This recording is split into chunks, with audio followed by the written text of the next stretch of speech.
Hello everybody. Welcome to the next part of the Pokemon project. I was able to get a hold of my friend, and hi friend, I know you're watching. I hope you're having a good day. And I received 3 more Pokemon. So I'm starting with the first one here. The first one being an evolution, Sylveon. So Sylveon is a fairy type Pokemon. I don't remember quite. I remember, I feel like the evolutions came out in 2 parts, and maybe I'm wrong on that. But I feel there was the first set of 3, and then there was 3 more that were supposed to be special ones or something like that. Either way, I think all the evolutions were supposed to be kind of special. I don't know. Maybe, maybe I'm crazy. Who knows? Any hoozles. So Sylveon is a fairy type Pokemon. Seems like a very sweet little Pokemon. I actually kind of enjoyed. The design for her is very complicated for a Pokemon, because I feel like Pokemon tend to be very simplified. They have to be, especially if you're talking about a product that's going to be animated in particular.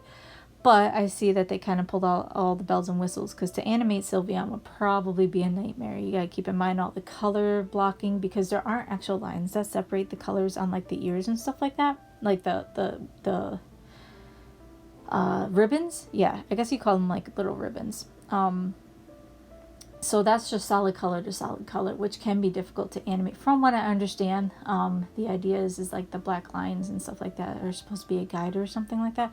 I don't know. I'm not an animator. Either way, I feel like that it would be a difficult Pokemon to overall animate, just because of all the extra things, the ribbons and things like that, and then the color blocking, like I said. But it's still a super cute Pokemon. So I think, if I recall correctly, I did stream this. I do see that there's a little bit of an angle to the drawing. It's par for the course. I always do it. Either way, yeah, so Sylveon is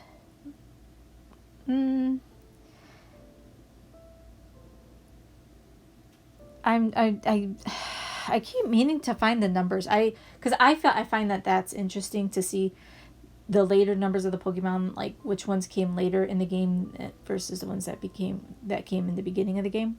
So I need to try to, when I do these, figure out the numbers. Either way, it doesn't matter. So some of the moves that Eevee has, or Sylveon is an evolution, but that Sylveon has is a lot of the fairy moves, like the Moon Blast and the Light Screen and things like that. There seems to be no, I don't see any psychic attacks. I don't know why I always thought Sylveon was a psychic Pokemon. Oh well, you learn something new every day. Anyway, so process that I went through, same as before. It was a little bit more intricate this time, because I was dealing with a couple extra things like the bows and stuff like that. I went in and I blocked with my color erase color pencil, not blocked but sketched, and then I started blocking in the main color, the color that is most frequent in the drawing, which I went ahead and went with the well, I mean, it's a type of pink, but it's more of a reddish pink, if that makes sense. Turned out really nice. I think I was a little bit iffy to begin with, and just so you guys know, the reference I used was actually my cat. Eevees are very cat-like, so it just so happened that Emmy was in the room. I looked over, she was sitting there looking all cute at her tail, like she was gonna get it, and I was like, all right, here we go, we doing it, we're drawing her like this. So it was really cute. I was glad to have her there for that inspiration. So I went ahead and I blocked off the colors, and I tried to do my best. You can see it kind of at the top of the bow where it comes, because obviously part of the bow and the ear are the same color primarily. So I leave a little bit of space in between those, so that way it's a tell for myself to, make sure that this is where you put your line in. Yeah, and it worked out pretty well, because the thickness of the line that I used to do my primary inking with, as far as my fine liner goes, is thick enough to cover that. And then of course I always have the thicker markers that I can use if needed.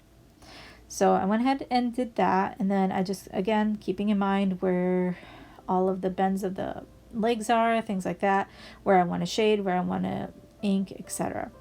And then I went ahead and I just continued going with each color. I was lucky that I had colors that actually worked. I was a little bit concerned with that light blue because it goes like a pink, blue, light blue progression. But I got pretty lucky.